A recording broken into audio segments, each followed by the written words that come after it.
لله نحمده ونستعينه ونستغفره ونؤمن به ونتوكل عليه ونعوذ بالله من شرور أنفسنا ومن سيئات أعمالنا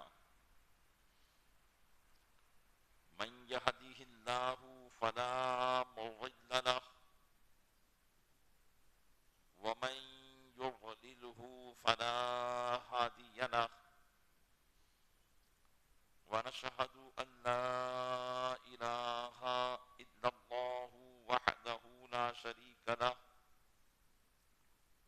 ونشهد أن سيدنا ومولانا محمدا عبده ورسوله أما بعد فأعوذ بالله من الشيطان الرجيم بسم الله الرحمن الرحيم وما كنا معذبين حتى نبعث رسولا آمنت بالله صدق الله مولانا العظيم وبلغنا رسوله النبي الأمين المكين الكريم ونحن على ذلك من الشاهدين والشاكرين والحمد لله رب العالمين۔ آئیے سب سے پہلے ہم اور آپ آقا انعامدار مدینے کے تاجدار دونوں عالم کے مالک و مختار نائب پروردگار گلشن ہستی کی اولی فصل بہار کے دربار گہربار میں درود پاک کا قیمتی ہار پیش کریں۔ اللہم صلی علی سیدنا شفیعنا نبینا و مولانا محمد معدن الجود والکرم وعلیہ وبارک وسلم۔ عقیدت و محبت کے ساتھ ایک مرتبہ اور پڑھنے اللہم صلی علی سیدنا شفیعنا نبینا و مولانا محمد معدن الجود والکرم وعلیہ وبارک وسلم۔ گنبد خضراء کے تصور کے ساتھ ایک مرتبہ اور پڑھنے اللہم صلی علی سیدنا شفیعنا نبینا و مولانا محمد معدن الجود والکرم منبع العلم والحلم والحکم وآلہ واصحابہ وبارک وسلم صلاة وسلاما سرمدا دائما ابدا علیک یا رسول اللہ۔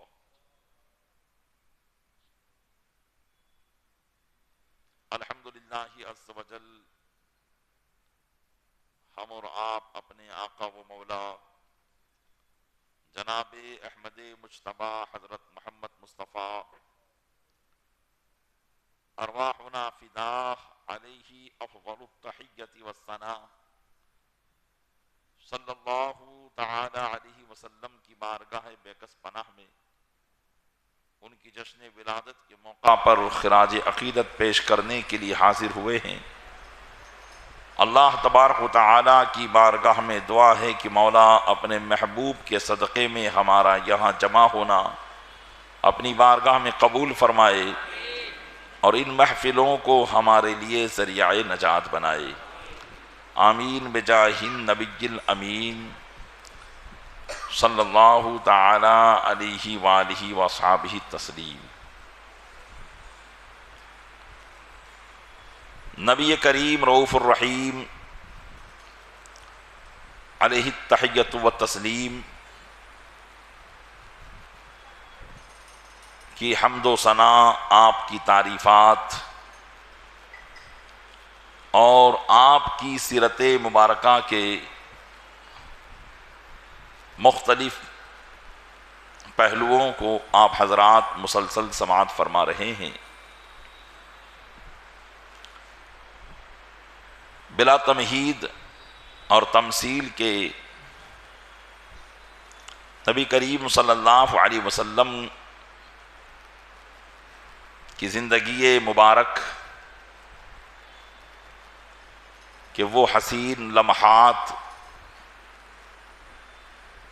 جو آپ نے اپنی والدہ محترمہ جناب حضرت آمنہ رضی اللہ تعالی عنہا کی آغوش محبت میں گزارے،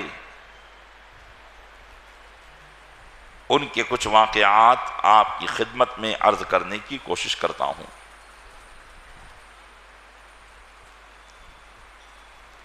حضرت حلیمہ سعدیہ رضی اللہ تعالی عنہا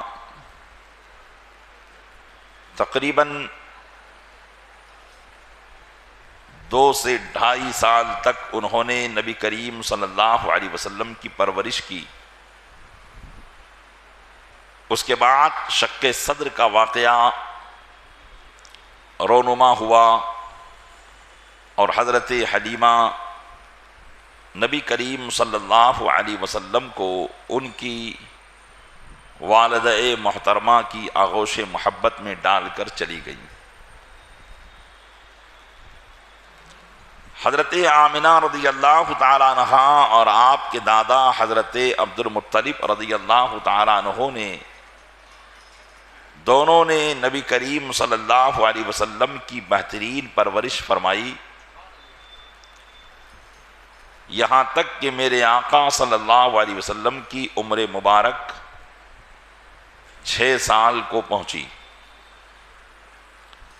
یہ تو آپ کی ظاہری عمر مبارک تھی جو اس ظاہری دنیا میں تشریف لانے کے بعد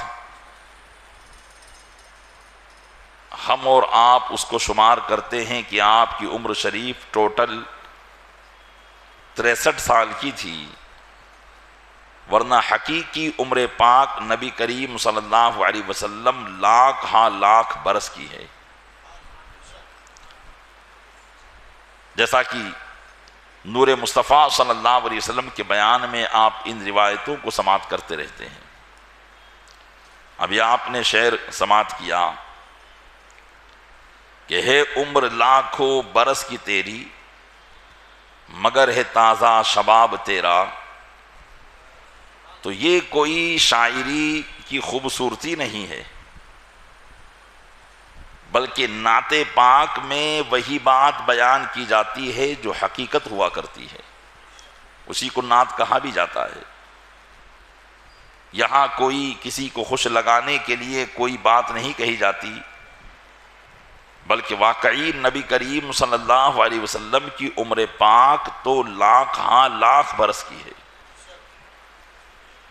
اللہ تبارک و تعالیٰ قرآن کریم میں ارشاد فرماتا ہے هو الاول والآخر والظاہر والباطن، وہی اول وہی آخر وہی ظاہر وہی باطن ہے۔ تو ایک تفسیر تو اس کی یہ ہے کہ اس سے مراد اللہ کی ذات پاک ہے کہ حقیقی طور پر ذاتی طور پر اول مطلب سب سے پہلے، ایسا پہلے کہ جس کی کوئی ابتدا نہیں، وہ اللہ ہی ہے، اور آخر سے مراد ایسا آخر کہ جس کی کوئی انتہا نہیں ہے۔ اور بعض مفسرین یہاں مراد لیتے ہیں کہ اول آخر سے مراد نبی کریم صلی اللہ علیہ وسلم کی ذات ہے، کہ آپ اللہ کی ساری مخلوق میں سب سے اول ہیں، اور نبی کریم صلی اللہ علیہ وسلم انبیاء کرام کے تشریف لانے میں سب سے آخر ہیں۔ علامہ اقبال نے اسی بات کو کہا، نگاہ عشق و مستی میں وہی اول وہی آخر، نگاہ عشق و مستی میں وہی اول وہی آخر، وہی قرآن وہی فرقہ وہی یاسی وہی طٰہٰ، وہی قرآن وہی فرقہ وہی یاسی وہی طٰہٰ۔ تو یہی نبی کریم صلی اللہ علیہ وسلم کی ذات پاک ہے۔ اب ہم جو سیرت مبارکہ کا جو بیان کر رہے ہیں یہ مختصر سی 63 سالہ زندگی کا، ورنہ ان کی عمر مبارک لاکھاں لاکھ سال ہے۔ تو جب نبی کریم صلی اللہ علیہ وسلم نے اپنی عمر کی 6 سال میں قدم رکھا، اور آپ گزشتہ بیان میں سماعت فرما چکے ہیں کہ آپ کے پردادا حضرت ہاشم رضی اللہ تعالیٰ عنہ، انہوں نے مدینہ منورہ میں شادی کی تھی حضرت سلمہ سے، لیکن پھر ملک شام کے سفر میں آپ کا انتقال ہو گیا تھا۔ تو مدینہ منورہ نبی کریم صلی اللہ علیہ وسلم کے دادا جان کا ننھیال تھا، یعنی حضرت عبد المطلب کا ننھیال۔ اور حضرت عبداللہ رضی اللہ تعالیٰ عنہ کے تعلق سے بھی آپ نے سنا کہ جب نبی کریم صلی اللہ علیہ وسلم اپنی والدہ محترمہ کے شکم اقدس میں تھے اور 2 ہی ماہ ہوئے تھے کہ آپ کے والد گرامی حضرت عبداللہ اپنے والد گرامی حضرت عبد المطلب کے ننھیال میں گئے تھے اور مدینہ منورہ ٹھہرے اور طبیعت خراب ہوئی اور وہیں آپ کا انتقال ہو گیا تھا۔ اس وقت حضرت آمنہ رضی اللہ تعالیٰ عنہا مکہ مکرمہ ہی میں تشریف فرما تھی۔ تو جب حضرت عبداللہ کے انتقال کی خبر پہنچی ہوگی، ظاہر سی بات ہے یہ وہ باپ جانتا ہے کہ جس کا جواں سال بیٹا اس کی آنکھوں کے سامنے انتقال کر جائے۔ حضرت عبد المطلب کے قلب اطہر پر کیا مصیبت اور غم کے پہاڑ ٹوٹے ہوں گے یہ وہی جان سکتے ہیں۔ ان کے بھائی بہنوں کے آرزوئے اور امنگوں پر جو پانی پھرا ہوگا، جو بھائیوں کو بہنوں کو اپنے بھائی سے امیدیں ہوتی ہے اور پھر اچانک اللہ کی بارگاہ سے پیغام آتا ہے اور وہ چلے جاتے ہیں، تو یہ درد ایک بھائی ہی جان سکتا ہے اپنے بھائی کا۔ اور پھر حضرت آمنہ رضی اللہ تعالیٰ عنہا تو وہ تھی جو ابھی 1.5 سال پہلے ہی ان کے عقد نکاح میں آئی تھی، ابھی تو جی بھر کر اپنے چاند کو انہوں نے دیکھا بھی نہ تھا اور وہ مدینہ منورہ گئے اور ان کا انتقال ہو گیا۔ ظاہر سی بات ہے میرے آقا صلی اللہ علیہ وسلم کی والدہ محترمہ نے جب اپنے شوہر خوش خصال کے انتقال کی خبر سنی ہوگی، ان کے دل پر کیسا صدمہ گزرا ہوگا، اور چاہا تو یہی ہوگا کہ اگر پر لگ جائیں تو فوراً یثرب حاضر ہوں، مدینہ منورہ حاضر ہوں اور اس مٹی کی قبر ہی کو دیکھ کر کچھ سکون اور راحت حاصل کر لوں۔ لیکن حضرت آمنہ کو اللہ تبارک و تعالیٰ نے جس امانت کا امین بنایا تھا، نبی کریم صلی اللہ علیہ وسلم ان کے شکم اقدس میں تھے، اس قدر غم کے عالم میں اس خطرناک سفر کو کرنا مشکل تھا۔ حضرت آمنہ صبر کر کے مکہ مکرمہ ہی میں رہی، یہاں تک کہ نبی کریم صلی اللہ علیہ وسلم کی پیدائش ہوئی تو آپ کی پرورش کے معاملات نے ان کو گھیر لیا، اور پرورش کے سبب نبی کریم صلی اللہ علیہ وسلم کو اپنے ساتھ لے کر اپنے شوہر نامدار کی قبر پر حاضری کی تمنائیں جو دل میں تھی وہ دل ہی میں رہی۔ لیکن جب نبی کریم صلی اللہ علیہ وسلم کی عمر پاک 6 سال کی ہو گئی اور آپ 6 سال کی عمر ہی میں کافی طاقتور اور توانا نظر آنے لگے اور قد و قامت بھی آپ کا ایک اچھے خاصے طاقتور کی طرح نظر آنے لگا، تو حضرت آمنہ رضی اللہ تعالی عنہا نے اپنے سسر حضرت عبد المطلب سے مدینہ منورہ جانے کی اجازت طلب کی تاکہ جائیں اور وہاں جا کر اپنے شوہر نامدار جن کو انہوں نے رخصت بڑی امنگوں سے کیا تھا کہ ملک شام کا سفر کر کے واپس آئیں گے، لیکن وہ ہمیشہ کی نیند وہیں سو گئے تھے اور یہ ملاقات نہیں کر پائی تھی، تو کم از کم آنکھوں کو تسلی دینے کے لیے ان کی قبر ہی کی زیارت کی جائے۔ اس زیارت کے لیے حضرت آمنہ رضی اللہ تعالیٰ عنہا نے اپنے سسر حضرت عبد المطلب سے اجازت طلب کی۔ حضرت عبد المطلب بھی نبی کریم صلی اللہ علیہ وسلم کی والدہ کو اجازت دیے بغیر نہ رہ سکے اور اس مطالبے کو رد نہ کر سکے اور بخوشی اجازت دی۔ نبی کریم صلی اللہ علیہ وسلم کے والد گرامی کی طرف سے آپ کو کچھ اونٹنیاں اور ایک کنیز جن کا نام حضرت ام ایمن تھا، اور حضرت ام ایمن یہ حبشہ کے رہنے والی سیاہ فام تھی، لیکن نبی کریم صلی اللہ علیہ وسلم کی کنیز تھی، آپ کی والد محترم کی طرف سے ان کو وراثت میں ملی تھی۔ تو حضرت آمنہ نے ان کو اپنے ساتھ میں لیا اور نبی کریم صلی اللہ علیہ وسلم اور یہ 3 حضرات پر مشتمل قافلہ مدینہ منورہ کی طرف روانہ ہوا۔ اس وقت نبی کریم صلی اللہ علیہ وسلم کی عمر پاک 6 سال کی تھی، اور ان لوگوں نے قیام حضرت عبد المطلب کے ننہیال میں فرمایا۔ 1 مہینہ تک نبی کریم صلی اللہ علیہ وسلم اپنی والدہ محترمہ کے ساتھ بچپن کے زمانے میں مدینہ منورہ میں تشریف فرما رہے، اور ہجرت کے بعد جب کبھی آپ مدینے کی گلیوں سے گزرتے اور وہ گھر نظر آتا جہاں پر آپ بچپن میں اپنی والدہ کے ساتھ رہے تھے، تو صحابہ کو بتاتے ہاں ہونا نزلت بھی امی، یہ وہ گھر ہے جہاں میں اپنی والدہ کے ساتھ ٹھہرا تھا۔ وَأَحْسَنْتُ الْعَوْمَ فِي بِئْرِ بنی عبد النجار، اور بنی عبد النجار کے تالاب میں نے خوب تیراکی حاصل کی تھی۔ میرے آقا صلی اللہ علیہ وسلم نے تیرنا جو سیکھا تھا وہ مدینہ منورہ میں سیکھا تھا۔ تو آقا علیہ السلام فرمایا کرتے کہ یہ وہ تالاب ہے اور یہ وہ گھر ہے، اپنی پرانی یادیں تازہ کر کے صحابہ کرام کو بتایا کرتے کہ یہ وہ گھر ہے جہاں میں اپنی والدہ کے ساتھ بچپنے میں آیا تھا۔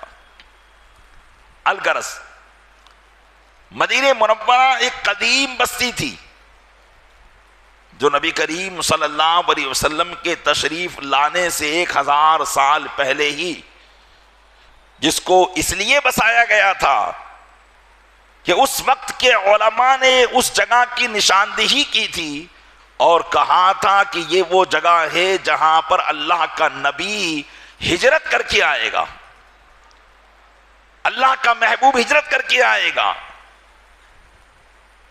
تو اس وقت کا جو بادشاہ تھا اس نے 500 علماء کے گھر وہاں پر بنائے تھے اور کہا تھا کہ تم یہی آباد ہو جاؤ اور اس نبی کا انتظار کرو، اور اگر وہ تمہارے زمانے میں آ جائے تو ان کو میرا سلام کہنا، اور اگر تمہارے زمانے میں نہ آئے تو اولاد در اولاد وصیت کرتے رہنا تاکہ جن کے زمانے میں بھی وہ آئے میرا سلام ان تک پہنچ جائے۔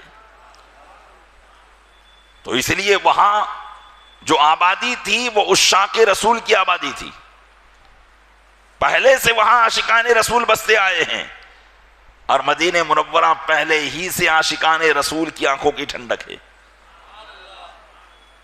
اور نبی کریم صلی اللہ علیہ وسلم کی تلاش میں چونکہ یہودی اور عیسائی بھی تو انتظار کر رہے تھے، لیکن ان کا نظریہ یہ تھا کہ آقا صلی اللہ علیہ وسلم جو پیدا ہوں گے وہ ہمارے خاندان میں ہوں گے، کیونکہ سارے نبی ہمارے ہی خاندان میں پیدا ہوئے ہیں تو آخری نبی بھی ہمارے خاندان میں پیدا ہوں گے، اس لیے وہ یہودی بھی وہاں پر آباد ہو گئے تھے اسی انتظار میں۔ اور نبی کریم صلی اللہ علیہ وسلم کو بہت اچھی طرح سے علامتوں کے ذریعے وہ پہچانتے تھے، کیونکہ ان کی کتابوں میں میرے آقا صلی اللہ علیہ وسلم کی ایسی تعریفیں کی گئی تھی کہ گویا کی شکل و صورت پوری من و عن بیان کر دیا گیا تھا۔ تو جب نبی کریم صلی اللہ علیہ وسلم ایک مرتبہ مدینہ منورہ کے بازار میں نکلے، اپنی جب والدہ کے ساتھ گئے تھے، 6 سال کی عمر پاک تھی، تو ایک یہودی نے ان کو دیکھا، تو اس یہودی نے ان کو دیکھا تو دیکھتا ہی رہ گیا اور کہنے لگا یا غلام مسمک، اے غلام، اے بچے، تمہارا نام کیا ہے؟ آقا صلی اللہ علیہ وسلم نے فرمایا اسمی احمد، میرا نام احمد ہے۔ اس نے نبی کریم صلی اللہ علیہ وسلم کا کرتے مبارکہ اٹھا کر دیکھا تو دونوں کاندھوں کے درمیان مہر نبوت چھپی ہوئی تھی۔ اس نے فوراً پہچان لیا اور کہا کہ ہذا نبی ہذہ الامت، یہی اس امت کا نبی ہے۔ اور پھر اپنے علماء کو جا کر بتایا کہ فلاں قبیلے کے اندر مکہ سے جو کچھ مہمان آئے ہوئے ہیں ان میں ایک لڑکے کو میں نے دیکھا ہے جس کی پشت پر مہر نبوت ہے، اور وہی اس امت کا نبی ہو سکتا ہے۔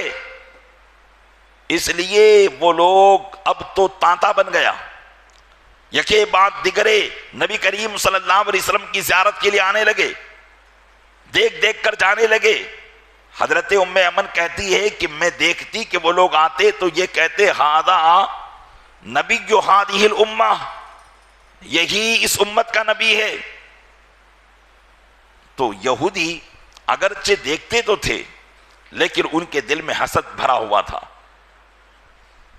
کیونکہ حضرت عبداللہ کو بھی قتل کرنے کی کوشش انہوں نے کی تھی۔ اس لیے حضرت آمنہ رضی اللہ تعالیٰ عنہا کو خدشہ پیدا ہوا کہ کہیں یہ میرے فرزند ارجمند کو کوئی تکلیف نہ پہنچا دے، اس لیے آپ نے زیادہ وہاں رکنا پسند نہ کیا اور فوراً اپنے میزبان سے اجازت طلب کر کے مکہ مکرمہ کی طرف روانگی کے انتظامات کیے اور حضرت ام ایمن رضی اللہ تعالیٰ عنہا کے ساتھ وہاں سے رواں دواں ہو گئی۔ لیکن ابھی مکہ مکرمہ اور مدینہ منورہ کے بیچ ہی پہنچی تھی، جس مقام کا نام مقام ابوا ہے۔ حضرت آمنہ رضی اللہ تعالی عنہا کی طبیعت ناساز ہو گئی، یہاں تک کہ ایسی طبیعت خراب ہوئی کہ آپ کا انتقال ہونے کے قریب معاملہ ہو گیا۔ گویا کہ یہی طبیعت ان کے لیے مرض وصال بن گیا، اور جب طبیعت آپ کی خراب ہوئی تو قافلہ وہاں ٹھہر گیا۔ نبی کریم صلی اللہ علیہ وسلم اپنی والدہ محترمہ کے سرہانے تشریف فرما ہے، بچپن کا عالم ہے۔ حضرت آمنہ رضی اللہ تعالی عنہا کی آخری سانسیں چل رہی ہیں۔ انہوں نے جب اپنے نازنین رسول اکرم صلی اللہ علیہ وسلم کی طرف دیکھا، آنکھیں اشکبار ہو گئی کہ وہ معزز اور محترم جس کی کرامتوں اور بزرگیوں کا اعلان وہ حمل کی حالت سے سنتی آ رہی تھی، اب وقت ایسا آ گیا ہے کہ اب مکہ اور مدینہ کے بیچ میں جنگلوں صحراؤں میں نہ تو وہاں سے مکہ جا سکتی ہیں نہ مدینہ جا سکتی ہیں، ان کو چھوڑ کر جا رہی ہیں۔ لیکن حضرت آمنہ رضی اللہ تعالی عنہا بڑی صابرہ تھی۔ نبی کریم صلی اللہ علیہ وسلم سرانے بیٹھے ہیں، علماء سیر نقل کرتے ہیں کہ حضرت اسماء بنت رحم بھی وہاں موجود تھی، اور انہی سے یہ روایت ہے کہ حضرت آمنہ رضی اللہ تعالی عنہا نے فرمایا ان صح ما ابصرت فی المنام، اگر وہ باتیں جو میں نے خواب میں دیکھی ہے اگر صحیح ہیں، فَأَنْتَ مَبْعُوثٌ إِلَى الْأَنَامِ، تو اے میرے بیٹے، اے میرے لخت جگر، تم ساری مخلوق کی طرف نبی بنا کر بھیجے جاؤ گے۔ حضرت آمنہ کہہ رہی ہیں تُبْعَثُوا فِي الْحِلِّ وَالْحَرَمِ تُبْعَثُوا فِي التَّحْقِيقِ فِي الْإِسْلَامِ دین ابیک البر ابراہیم۔ حضرت آمنہ کہتی ہیں کہ تم حل و حرم کے لیے نبی بنا کر بھیجے جاؤ گے، اور تم اپنے پاکیزہ باپ ابراہیم کے دین اور اسلام پر نبی بنا کر بھیجے جاؤ گے۔ فاللہ انہاک عن الاصنام، تو میں تمہیں اللہ کا واسطہ دے کر بتوں کی عبادتوں سے روکتی ہوں، اللہ کا واسطہ دے کر بتوں کی عبادت سے روکتی ہوں۔ وَأَلَّا تُوَالِيَا مَعَ الْأَقْوَامِ، اور اس بات سے روکتی ہوں کہ تم لوگوں کے ساتھ بت پرستی پر دوستی نہ کرنا۔ کُلُّ حَيٍّ مَيِّتٌ وَكُلُّ جَدِيدٍ بال، ہر زندہ کو مرنا ہے اور ہر نئی چیز کو پرانا ہونا ہے۔ وَكُلُّ كَبِيرٍ يَفْنَىٰ، اور ہر بوڑھا فنا ہو جائے گا۔ وَأَنَا مَيْتَةٌ، اور بے شک میں بھی مرنے والی ہوں، لیکن ذکرا باقٍ، میرا ذکر باقی رہے گا، کیونکہ وَوَلَدتُّ طُہْرًا، میں نے ایک پاکیزہ اولاد کو جنم دیا ہے۔ حضرت آمنہ رضی اللہ تعالیٰ عنہا نے یہ اشعار کہے اور ان کا انتقال ہو گیا۔ غور کریں پیارے اسلامی بھائیوں، اللہ تبارک و تعالیٰ کی قدرت بھی کیا ہے۔ اللہ تبارک و تعالیٰ کی بارگاہ میں جو مقبول ہوا کرتے ہیں، رب تبارک و تعالیٰ خود ان کی زندگی کے معاملات کو انجام دیتا ہے اور ان کے لیے بہتر انتظام فرماتا ہے۔ ابھی ظہور ہوا بھی نہ تھا کہ والد گرامی کا سایہ سر سے اڑ گیا، اور ابھی جوانی میں قدم بھی نہ رکھا تھا کہ والدہ محترمہ بھی چلی گئیں۔ دوہری یتیمی کا داغ، دوہری یتیمی کا غم اور درد اور علم اللہ تبارک و تعالیٰ اپنے محبوب کو عطا فرما رہا ہے، اور یہی اس کی شان ہے، یہی اس کی حکمت ہے کہ جو اس کی بارگاہ میں جتنا محبوب و مقبول ہوتا ہے، اللہ تبارک و تعالیٰ اس کی ایسی ہی آزمائش بھی فرماتا ہے۔ اور اس میں حکمت کیا تھی؟ علماء فرماتے ہیں نبی کریم صلی اللہ علیہ وسلم کو یتیمی سے گزارا گیا، ماں اور باپ کے سہارے کو اٹھا لیا گیا، قلب اطہر پر طرح طرح کی تکالیف اور آلام کو نازل کیا گیا تاکہ معلوم ہو جائے کہ آلام اور غم کی ٹھیسیں کیا چیز ہوا کرتی ہے، تاکہ بڑے ہونے کے بعد جب کوئی یتیم بے سرو پا اور پریشان حال جب ان کی بارگاہ میں آئے تو یہ اپنی غمی کو یاد کرے اور اس پر دست شفقت پھیر کر اس کے لیے بہترین غم کا انتظام فرما، بہترین غم سے چھٹکارے کا انتظام فرما دے۔ تو اللہ تبارک و تعالیٰ کی حکمتیں ہوا کرتی ہیں، گویا کہ ایک طریقے سے مشق کرائی جا رہی ہے، پریکٹس کرائی جا رہی ہے کہ جس منصب اور جس مرتبے پر تمہیں قدم رکھنا ہے، اس منصب اور مرتبے پر قدم رکھنے کے لیے اے محبوب تمہیں ان باتوں سے گزرنا ہوگا، اور جب تم اس میں کامیاب ہو جاؤ گے تو یقیناً ضرور تمہیں اس مرتبے کو عطا کیا جائے گا۔ تو یہ گویا کہ رب تبارک و تعالیٰ کی طرف سے انتظامات ہوتے ہیں اور یہ حکمت ہوا کرتی ہے۔ پیارے اسلامی بھائیوں، یہاں ایک بات میں بتاتا چلوں جو یقیناً ہمارے عقیدے سے تعلق رکھتی ہے۔ حضرت آمنہ رضی اللہ تعالی عنہا نے یہاں اشعار کہے اور ان اشعار میں اپنے فرزند ارجمند جناب رسول اکرم صلی اللہ علیہ وسلم کو کچھ نصیحتیں بھی کی، اور یہ بھی کہا کہ میرے بیٹے تم ابراہیم کے دین پر نبی بنا کر بھیجے جاؤ گے، اور میں تمہیں اس بات سے اللہ کا واسطہ دے کر روکتی ہوں کہ تم کسی بت کی عبادت نہ کرو گے۔ ان اشعار سے علماء سیر فرماتے ہیں کہ ثابت ہوتا ہے کہ حضرت آمنہ رضی اللہ تعالی عنہا موحدہ تھی، یعنی اللہ کو ایک ماننے والی تھی، مسلمان تھی، معاذ اللہ رب العالمین وہ کافرہ اور مشرکہ نہیں تھی۔ یہاں پر 3 مذہب علماء بیان فرماتے ہیں نبی کریم صلی اللہ علیہ وسلم کے والدین کریمین کے سلسلے میں۔ ہم اہل سنت و جماعت کا مذہب پہلے سن لیجئے، یہی ہے کہ الحمدللہ میرے آقا صلی اللہ علیہ وسلم کے والدین کریمین مومن ہیں اور جنت میں اللہ عز و جل کی نعمتوں کے مزے لے رہے ہیں۔ یہ ہمارا عقیدہ ہے اہل سنت و جماعت کا۔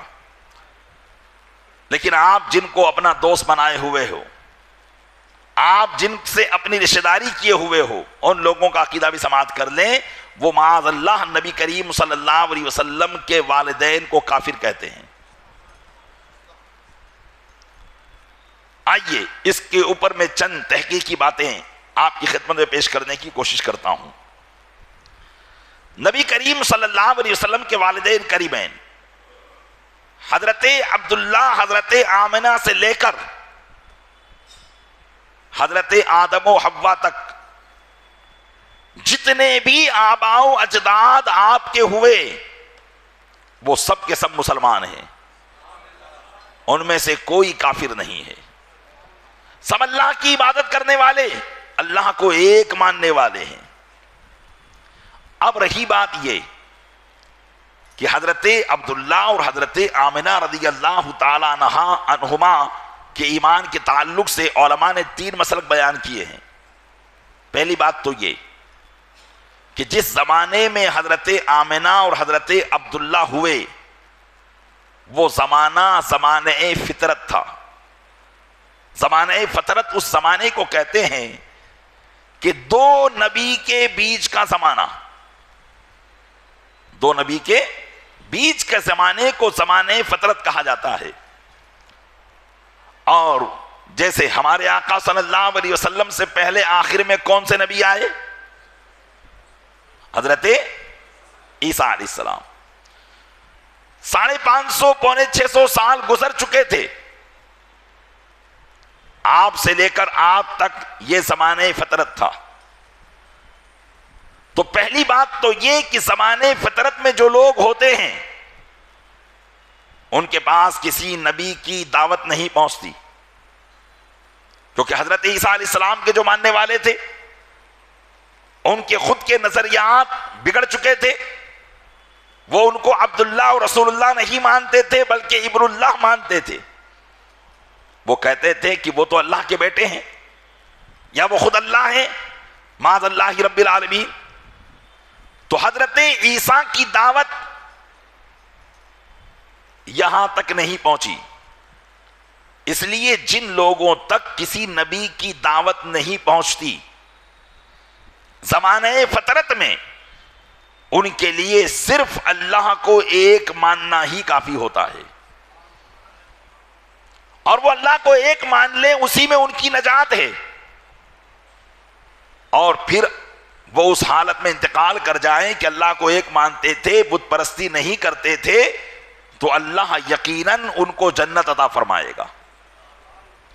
قرآن کریم کی آیت کریمہ ہے وَمَا كُنَّا مُعَذِّبِينَ حَتَّى نَبْعَثَ رَسُولًا، اور ہم کسی بھی قوم کو عذاب نہیں دیتے یہاں تک کہ ان میں رسول بھیج دیں۔ تو جب رسول آ جاتا ہے تو اب اس رسول کو ماننا ضروری ہو جاتا ہے، اس رسول کی دعوت جو وہ دے رہا ہے پورے شریعت کے احکام اس کے لیے ماننا ضروری ہو جاتا ہے۔ لہذا اب جیسا رسول کہے گا ویسا ماننا ہوگا۔ اب اگر کوئی رسول کو نہ مانے تو وہ کافر ہوگا، اسی حالت میں مر جائے تو ہمیشگی کا جہنمی ہوگا۔ لیکن جن کے پاس رسول آیا ہی نہیں، یا رسول تو آئے لیکن رسول کی دعوت وہاں تک پہنچی ہی نہیں زمانے فطرت میں، تو پھر ان لوگوں کے لیے صرف اور صرف اللہ کو ایک ماننا ہی کافی ہوگا۔ اور حضرت عبداللہ اور حضرت آمنہ کا زمانہ اسی زمانے میں گزرا ہے، اس لیے کہ آقا صلی اللہ علیہ وسلم نے اپنی رسالت کا اعلان تو کب کیا؟ 40 سال کے بعد کیا، اور اس سے پہلے تو حضرت عبد المطلب بھی گزر چکے، حضرت آمنہ بھی انتقال کر چکی، حضرت عبداللہ بھی انتقال کر چکے، تو انہوں نے تو گویا رسول اکرم صلی اللہ علیہ وسلم کی رسالت کا زمانہ پایا ہی نہیں، اور نہ حضرت عیسیٰ کا زمانہ پایا۔ اس لیے ان کا صرف موحد یعنی اللہ کو ایک ماننے والا ہونا کافی ہوگا، اور وہ یقیناً جنتی ہیں۔ یا پھر یہ کہ چلیے حضرت عیسیٰ علیہ السلام تشریف لائے تو حضرت عیسیٰ علیہ السلام صرف اور صرف بنی اسرائیل کے لیے نبی بن کر آئے تھے، اور ادھر حجاز میں عرب میں ان کی دعوت نہیں تھی، ان کی دعوت ملک شام میں تھی۔ اس لیے یہاں کے لوگوں کے لیے جو نبی تھے آخری وہ حضرت اسماعیل علیہ السلام تھے جو 3000 سال پہلے گزر چکے تھے، اور ان کے بعد نبی کریم صلی اللہ علیہ وسلم آئے تو 3000 سال کا فاصلہ ہو گیا. تو اب ان کے لیے جو زمانے فطرت رہا وہ 500-600 سال نہ رہا، بلکہ اہل عرب کے لیے زمانے فطرت جو رہا، حجاز کے لیے زمانے فطرت جو رہا، وہ 3000 سال کا رہا. تو ان 3000 سال میں جتنے بھی لوگ ہوئے اور اللہ کو ایک مانتے رہے وہ سب جنتی ہیں. تو ایک مسلک تو یہ ہوا، اور دوسرے مسلک والے کہتے ہیں کہ حضور اقدس صلی اللہ علیہ وسلم کے والدین کریمین کا دامن کبھی بھی کفر و شرک سے داغدار نہیں ہوا ہے، کبھی بھی نہیں ہوا. حضرت عبداللہ سے لے کر حضرت آدم علیہ السلام تک سب کے سب اللہ کی وحدانیت پر قائم تھے، اللہ کو ایک ماننے پر قائم تھے. جیسا کہ علماء اس کی تصریح فرماتے ہیں، ان آباء الانبیاء ما کانوا کفارا، کہ انبیاء کرام کے باپ دادا کافر نہیں ہوتے، اور بالخصوص ہمارے آقا صلی اللہ علیہ وسلم کے. کیوں؟ لقولہ تعالی الذی یراک حین تقوم وتقلبک فی الساجدین، کیونکہ اللہ تعالیٰ فرماتا ہے اپنے محبوب کو کہ اے محبوب ہم آپ کو دیکھ رہے ہیں جبکہ آپ قیام فرماتے ہیں، جبکہ آپ قیام کرتے ہیں ہم آپ کو دیکھ رہے ہیں. وتقلبک فی الساجدین، اور آپ کا رب آپ کو سجدہ کرنے والوں میں پلٹتا رہا، سجدہ کرنے والوں میں پلٹتا رہا. مفسرین اس کا معنی بیان کرتے ہیں، کہتے ہیں معنی انہو کانا ینقل نورہ من ساجدین الی ساجدین دلالتاً علی ان جمیع آباء محمد صلی اللہ علیہ وسلم کانوا مسلمین.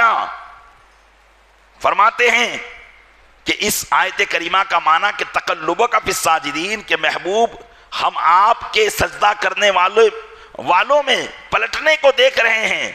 علماء مفسرین اس کی تفسیر بیان کرتے ہیں کہ اس کا معنی یہ ہے کہ نبی کریم صلی اللہ علیہ وسلم کا نور اللہ کو سجدہ کرنے والوں سے سجدہ کرنے والوں کی پیشانیوں کی طرف منتقل ہوتا رہا.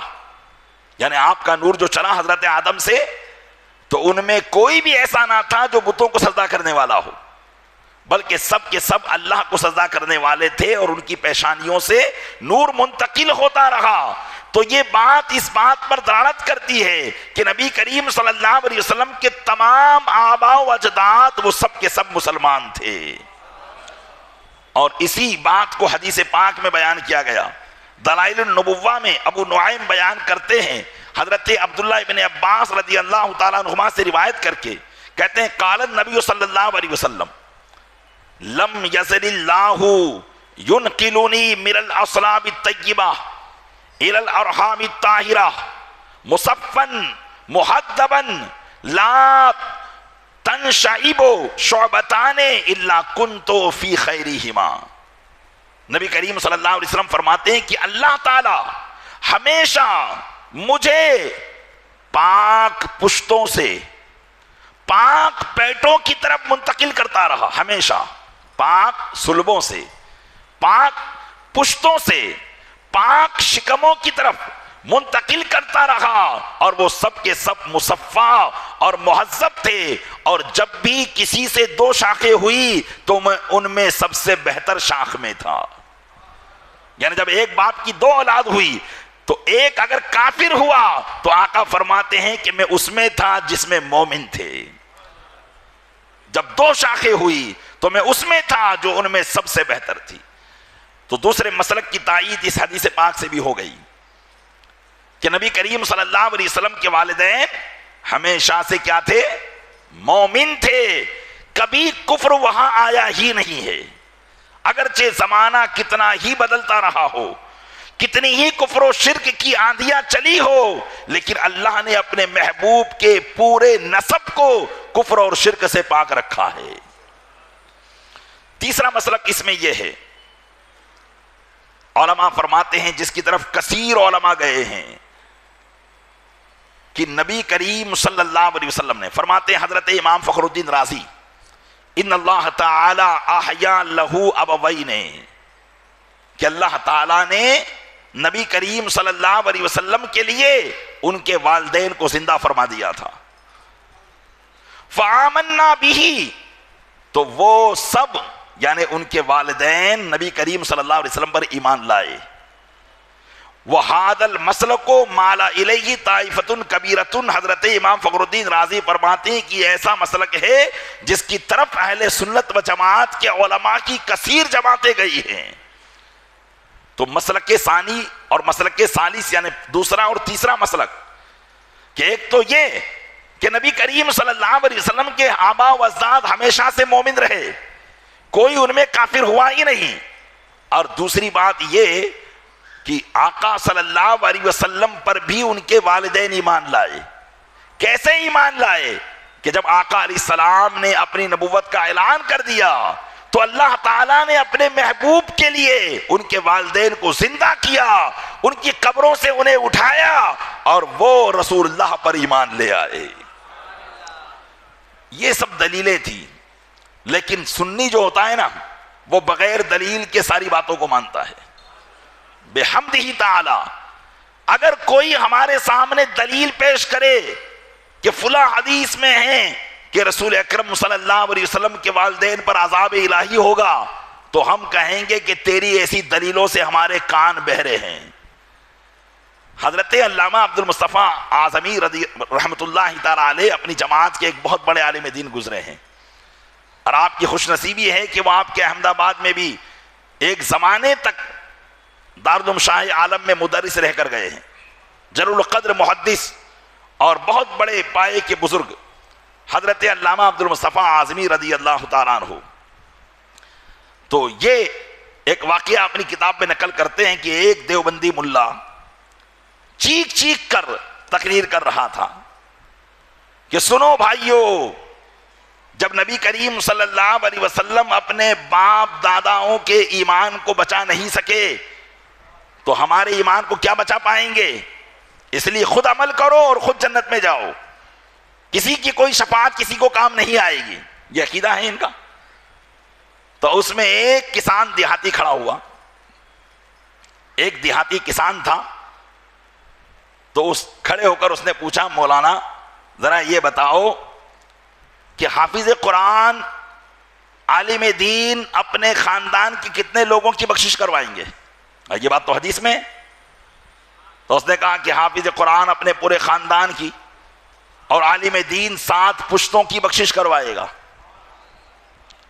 تو اس کسان دیہاتی نے کہا کہ اتنی بات تجھے سمجھ میں نہیں آتی کہ ایک حافظ قرآن جو قرآن یاد کرتا ہے وہ تو اپنے پورے خاندان کی بخشش کروائے، اور جن پر قرآن نازل ہوا وہ اپنے ماں باپ کی بخشش نہ کروا سکے. تو یہ ہوتا ہے سنی کا ایمان. بحمدہ تعالی ہمارا کوئی موقف بغیر دلیل کے نہیں ہے. میں نے آپ کے سامنے علماء کے اقوال پیش کیے. یہ الحمدللہ ہمارا مذہب ہے. ہم اپنے آقا علیہ السلام کے تمام آباء و اجداد کو مومن اور موحد جانتے ہیں، اور بحمدہ تعالی نبی کریم صلی اللہ علیہ وسلم کے صدقے میں ان کو ضرور جنت عطا کی جائے گی. اور یہ تو میرے آقا صلی اللہ علیہ وسلم کے والد محترم اور والدہ محترمہ ہیں، جن کے شکم اقدس میں نبی کریم صلی اللہ علیہ وسلم 9 مہینہ رہے اور اپنے والد گرامی کی پشت میں رہے. جب یہ تو بڑا اعلیٰ مقام ہے، یہ تو بڑا اعلیٰ مقام ہے. وہ حضرت حلیمہ دائی رضی اللہ تعالیٰ عنہا جنہوں نے صرف آقا علیہ السلام کو دودھ پلایا، اللہ نے اپنے محبوب کو دودھ پلانے کی برکت سے حضرت حلیمہ سعدیہ کے پورے خاندان کو مشرف اسلام فرما دیا تھا، پورے خاندان کو. تو جب حضرت حلیمہ سعدیہ کا پورا خاندان صرف دودھ پلانے کی برکت سے مسلمان ہو جائے، اور جس شکم اقدس میں رسول اللہ رہے وہ شکم اقدس معاذ اللہ جہنم میں جائے، کسی عقل مند کی عقل اس بات کو تسلیم کر سکتی ہے؟ نہیں تسلیم کر سکتی ہے. تو بہرحال یہ آقا سے محبت کا ایک تقاضا ہوا کرتا ہے کہ جب وہ ان سے محبت کرتا ہے تو ان کی ہر چیز سے محبت کرتا ہے۔ حضرت حلیمہ رضی اللہ تعالیٰ عنہا کو جو رسول اکرم صلی اللہ علیہ وسلم کو دودھ پلانے کی برکت حاصل ہوئی وہ تو آپ نے دیکھا، کل کے بیان میں آپ نے سماعت کیا کہ کیسی برکتیں ان کو حاصل ہوئی۔ لیکن سب سے بڑی برکت یہ کہ حضرت حلیمہ رضی اللہ تعالیٰ عنہ اسلام سے مشرف ہوئی۔ حضرت محمد بن منقدر رضی اللہ تعالیٰ عنہ سے روایت ہے، آپ کہتے ہیں کہ استعذنت امرأۃ علی النبی صلی اللہ علیہ وسلم، ایک عورت آئی اور اس نے نبی کریم صلی اللہ علیہ وسلم سے اجازت طلب کی۔ قد کانت ترضعہ، اور یہ وہ عورت وہ تھی جس نے رسول اکرم صلی اللہ علیہ وسلم کو دودھ پلایا تھا۔ تو وہ کاشان اقدس پر آئی، آقا علیہ السلام صحابہ کرام کے ساتھ بیٹھے تھے اور اجازت چاہی کہ میں آپ کی بارگاہ میں آنا چاہتی ہوں۔ فلما دخلت علی، تو جب حضرت حلیمہ نبی کریم صلی اللہ علیہ وسلم کے پاس آئی، قال امی امی، آقا علیہ السلام فرمانے لگے یہ میری ماں ہے، میری ماں ہے۔ وعمد الی ردائہ، اور کھڑے ہوئے اور اپنی چادر مبارک کو اتارا اور ان کے لیے بچھا دیا۔ تو پھر فقعدت علیہ، حضرت حلیمہ اس چادر پر تشریف فرما ہوئی۔ اور مورخین اور محدثین بیان کرتے ہیں کہ حضرت حلیمہ رضی اللہ تعالی عنہا نے نبی کریم صلی اللہ علیہ وسلم پر ایمان بھی قبول کیا، آپ مسلمان بھی ہوئی، اور آپ سے انہوں نے حدیثوں کو بھی روایت کیا ہے۔ اور حضرت شیمہ جو آقا علیہ السلام کی دودھیری بہن تھی، رضائی بہن، ان کے تعلق سے آپ نے کل سماعت کیا تھا کہ جنگ حنین کے موقع پر یہ ایمان لائی تھی۔ اور آپ کے والد حضرت حلیمہ کے شوہر جو دودھ کے والد تھے، حضرت حارث بن عبد العزیٰ، ان کے تعلق سے بھی مورخین بیان کرتے ہیں کہ حضرت حارث رضی اللہ تعالیٰ عنہ نبی کریم صلی اللہ علیہ وسلم کے پاس دوبارہ اس وقت آئے جبکہ آپ کی شادی ام المومنین حضرت خدیجہ رضی اللہ تعالیٰ عنہ سے ہو چکی تھی، آپ کا نکاح ہو چکا تھا۔ تو حضرت حارث بن عبد العزیٰ آقا علیہ السلام کی بارگاہ میں آئے اور پہچانتے تھے کہ یہ میرے رضائی باپ ہے۔ تو انہوں نے شکایت کی کہ اے بیٹا محمد صلی اللہ علیہ وسلم، ہمارا علاقہ قحط سالی میں مبتلا ہو چکا ہے اور ہمارے پاس اب کھانے پینے کے اسباب ختم ہو چکے ہیں۔ تو آقا علیہ السلام نے اپنی شریک حیات حضرت خدیجہ الکبریٰ رضی اللہ تعالیٰ عنہا سے ان کے تعلق سے مشورہ کیا۔ تو ام المومنین حضرت خدیجہ الکبریٰ رضی اللہ تعالیٰ عنہا نے اپنے مال سے کثیر مال حضرت حارث بن عبد العزیٰ کو عطا فرمایا، اور وہ سارا مال جس میں کئی بکریاں تھی، کئی اونٹ تھے، کھانے پینے کا سامان تھا، وہ سب لے کر خوشی خوشی چلے گئے۔ اور تیسری مرتبہ حضرت حارث بن عبد العزیٰ اس وقت آئے جبکہ آقا صلی اللہ علیہ وسلم نے اپنی نبوت کا اعلان فرما دیا تھا۔ تو انہوں نے بھی سنا کہ جس بچے کو ہم نے دودھ پلایا تھا اس نے تو بہت بڑا دعویٰ کر دیا ہے۔ تو وہ بھی اس بات کو سن کر مکہ مکرمہ میں آئے تو مکہ کے لوگوں نے حارث بن عبد العزیٰ کو گھیر لیا اور کہا کہ حارث، تمہاری بیوی نے جس بچے کو دودھ پلایا تھا جو تمہارا بیٹا ہے رضائی، وہ ایک بہت بڑی بات کہتا ہے۔ وہ تو یہ کہتا ہے کہ یہ بتوں کی عبادت کسی بھی طریقے سے درست نہیں ہے، ایک اللہ کی عبادت کرنی چاہیے اور مرنے کے بعد اٹھایا جائے گا، اور جو اس کی بات مانے گا اس کو ہمیشگی کی زندگی ملے گی، اور جو اس کی بات نہیں مانے گا اس کو ہمیشہ جہنم میں رہنا ہوگا۔ وہ تو اس طرح کی باتیں کرتا ہے۔ تو کہا حضرت حارث بن عبد العزیٰ نے کہ ٹھیک ہے، میں اپنے بیٹے سے بھی جا کر مل لوں اور اس سے بھی میں پوچھ لوں کہ آخرکار کیا باتیں ہیں۔ تو حضرت حارث بن عبد العزیٰ نبی کریم صلی اللہ علیہ وسلم کی بارگاہ میں آئے اور پوچھنے لگے کہ تمہاری قوم بیٹا تمہاری مجھ سے شکایت کر رہی ہے کہ تم نے گھر گھر میں فتنہ برپا کر دیا ہے، معاذ اللہ رب العالمین، کیونکہ وہ اس کو فتنہ سمجھتے تھے، حالانکہ فتنے میں وہ خود مبتلا تھے کہ تم نے گھر گھر میں بھائی کو بھائی سے الگ کر دیا. جو تمہاری بات مانتے ہیں وہ اپنے گھر والوں سے جدا ہو جاتے ہیں, جو ایمان لے آتا ہے وہ اپنا گھر چھوڑ دیتا ہے. بھائی بھائی سے جدا, باپ بیٹے سے جدا. تو تمہاری قوم مجھ سے تمہاری شکایت کر رہی تھی, آخرکار تم معاملے کا تسویہ کرو. تو آقا علیہ السلام نے فرمایا کہ میری جو قوم کہتی وہ میں بالکل صحیح کہتا ہوں, اور میں اس بات کی دعوت دیتا ہوں کہ اللہ کے سوا کوئی عبادت کے لائق نہیں ہے, اور مرنے کے بعد اٹھنا ہے, اور اچھوں کو اچھا بدلہ ملے گا اور بروں کو برا بدلہ دیا جائے گا. تو حضرت حارث بن عبد العزیٰ تو چونکہ بچپن کی برکتوں کو تو دیکھ چکے تھے, بات ماننے کے لیے کوئی بات ہی نہیں تھی کہ کوئی بات پیش کرے. فوراً ساری باتیں یاد آئی اور کہا کہ اگر تم یہ بات کہہ رہے ہو تو بالکل صحیح ہے, مجھے میرے سامنے اپنی دعوت کو پیش کرو. آقا علیہ السلام نے اپنی دعوت توحید کو پیش کیا, حضرت حارث بن عبد العزیٰ ایمان لے آئے. تو یہ دیکھیے حضرت حارث جو حضرت حلیمہ کے شوہر تھے, جن کی وجہ سے ان کو بھی نبی کریم صلی اللہ علیہ وسلم کا رضائی باپ ہونے کی سعادت میسر آئی, اللہ تعالیٰ نے ان کو بھی ایمان سے مشرف کر دیا. تو آپ دیکھیں پیارے اسلامی بھائیوں کہ وہ حضرت آمنہ کیسے مسلمان نہیں ہو سکتی جنہوں نے اپنے محبوب, اپنے جو ہے اللہ کے محبوب کو اپنے شکم اقدس میں 9 ماہ تک پالا ہو, اور پھر کیسی ان کے ساتھ بہترین طریقے سے ان کی پرورش کی ہو کہ اپنے آرام کو بھلا دیا ہو, اور ایسا معاملہ انجام دیا کہ آخر وقت بھی ان کو وہ توحید کی نصیحت اور وصیت کر کے جا رہی ہے.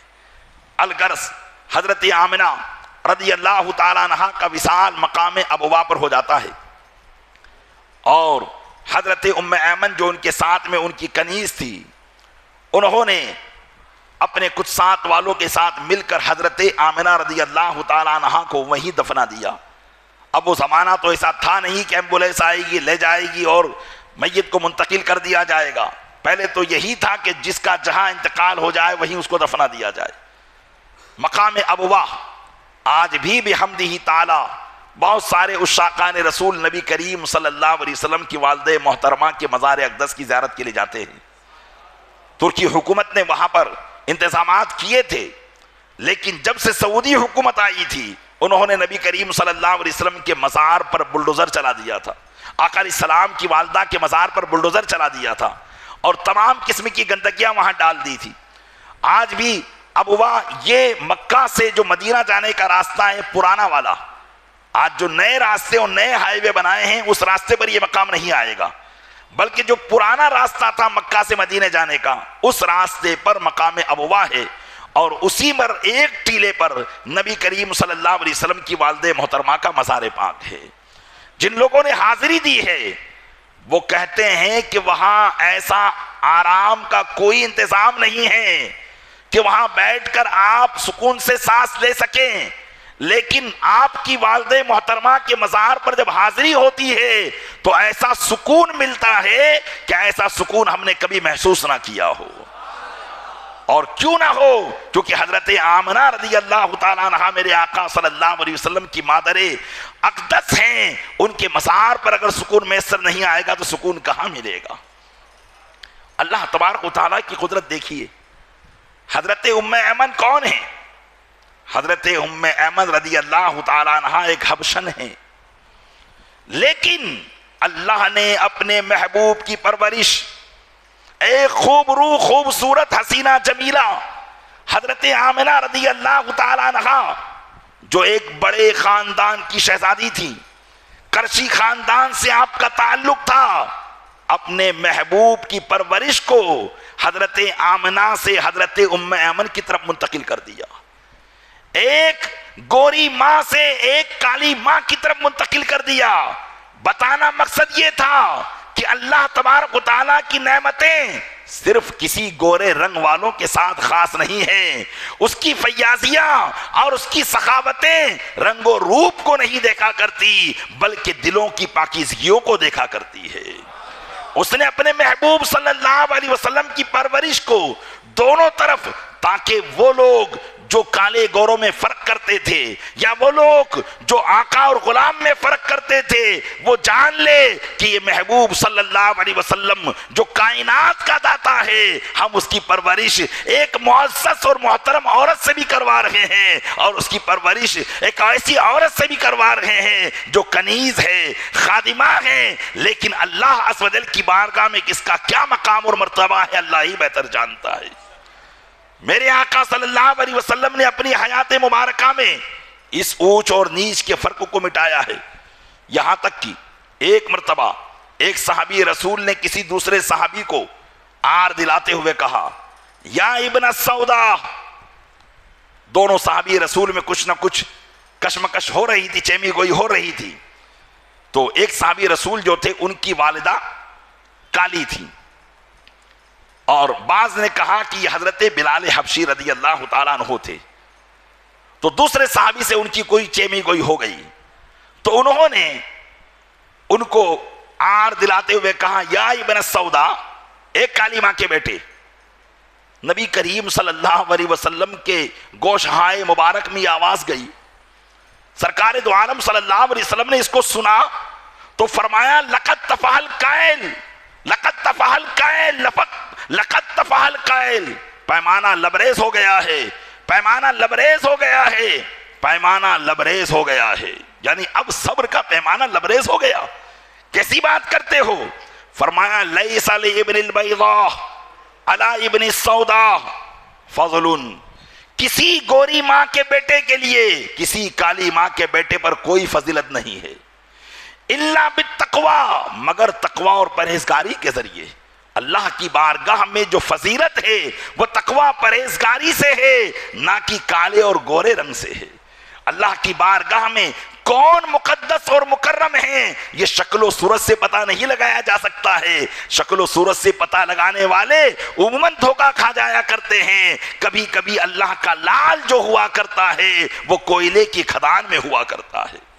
تو فرمایا، کسی گوری ماں کے بیٹے کے لیے کالی ماں کے بیٹے پر کوئی فضیلت نہیں ہے سوائے تقوی پرہیزگاری کے۔ اور سننے والوں سنو، تو آقا علیہ السلام نے فرمایا، فمحمد ابن البیضاء، تو محمد ایک گوری ماں کا بیٹا ہے۔ خود اپنے بارے میں فرمایا کہ میں محمد صلی اللہ علیہ وسلم ایک گوری ماں کا بیٹا ہے، وقد حضنتہ السوداء، لیکن اس کی پرورش ایک کالی ماں نے کی ہے، اس کی پرورش ایک کالی ماں نے کی ہے۔ فکانا ابن لہما معا، تو یہ گوری اور کالی دونوں ماؤں کا بیٹا ہے۔ یہ میرے آقا صلی اللہ علیہ وسلم نے اس فرق کو ختم کر فرمایا اور آنے والی نسلوں تک اس پیغام کو عام کیا کہ شکل و صورت کو دیکھ کر کسی کا اندازہ نہ لگایا جائے۔ عموماً شکل و صورت کو دیکھنے والے دھوکہ کھا جایا کرتے ہیں۔ اس لیے حدیث میں فرمایا کہ اللہ تعالیٰ نہ تمہارے جسموں کو دیکھتا ہے، نہ تمہاری شکل و صورت کو دیکھتا ہے، اس کی نظر رحمت تمہارے دلوں پر ہوا کرتی ہے۔ میرے آقا صلی اللہ علیہ وسلم نے اس فرق کو ختم کر دیا اور اسلام کے اندر اس کی کوئی گنجائش ہی نہ رکھی، جبکہ وہ زمانہ وہ تھا کہ واقعی لوگ اس معاملے میں بڑا اونچ نیچ کے شکار تھے۔ آقا علیہ السلام نے اس بات کو ختم کر دیا۔ کسی نے کیا خوب کہا ہے، رنگ و نسب کا فرق مٹا کر، رنگ و نسب کا فرق مٹا کر بندوں کو تم نے حق سے ملایا، ایک بنائے اب یسو اسود صلی اللہ علیہ وسلم، ہر ایک کو ایک بنا دیا، کوئی اونچ ہے نہ نیچ ہے۔ ایسی عبادت اللہ عز و جل کی بارگاہ سے لا کر مسلمانوں میں عام کر دی تاکہ بادشاہ، وزیر، سپاہی، نوکر سب ایک صف میں کھڑے ہو جائے تو کوئی پتہ نہ لگا سکے کہ کون محمود ہے اور کون ایاز ہے۔ یہ اسلام کا پیغام ہے پیارے اسلامی بھائیوں۔ آج دلوں کے اندر ہماری جو قباحتیں ہیں وہ واقعی اس سے بھرپور ہیں۔ ہم ذرا سا اپنے سے کسی کو مال میں یا دنیاوی اعتبار سے یا شکل و صورت کے اعتبار سے کم سمجھتے ہیں تو ہمارے دل میں اس کے تعلق سے تکبر آنے لگ جاتا ہے، ہم اس کو اپنے پاس بٹھانا پسند نہیں کرتے۔ اللہ نے قسمت سے اس کو ہمارا خادم بنا دیا، اس کو ہمارا نوکر بنا دیا، تو ہم اس کی بے عزتی کرتے ہوئے نظر آتے ہیں، اس کی ذلت کرتے ہوئے نظر آتے ہیں۔ اللہ کی بارگاہ میں ہو سکتا ہے کہ وہ تم سے بہتر ہو اور ہم بہتر نہ ہو، اس لیے یہ اللہ کی حکمت ہے۔ اس نے جس کو جو چیز عطا فرمائی ہے اس پر اللہ کا شکر کرے، لیکن اللہ کے بندوں کے لیے ایک پیمانے کو استعمال کرے، اونچ اور نیچ کے شکار نہ ہو۔ اسلام کے بعد بھی اگر یہ جہالت باقی رہتی ہے تو سمجھیے کہ اس کا تعلق زمانے جہالت سے ابھی بھی باقی ہے۔ اسلام لانے کے بعد یہ ساری چیزیں ختم ہو جانی چاہیے، دل ہر مسلمان کے لیے پاک و صاف ہونی چاہیے، اور کسی کے لیے بھی ذرہ برابر اونچ اور نیچ کا جو ہے شکار نہیں رہنا چاہیے۔ اللہ تعالیٰ اپنے محبوب صلی اللہ علیہ وسلم کے صدقے میں ہمیں سیرت پاک کے ان حصوں پر عمل کرنے کی توفیق عطا فرمائے اور انہیں یاد رکھنے کی توفیق عطا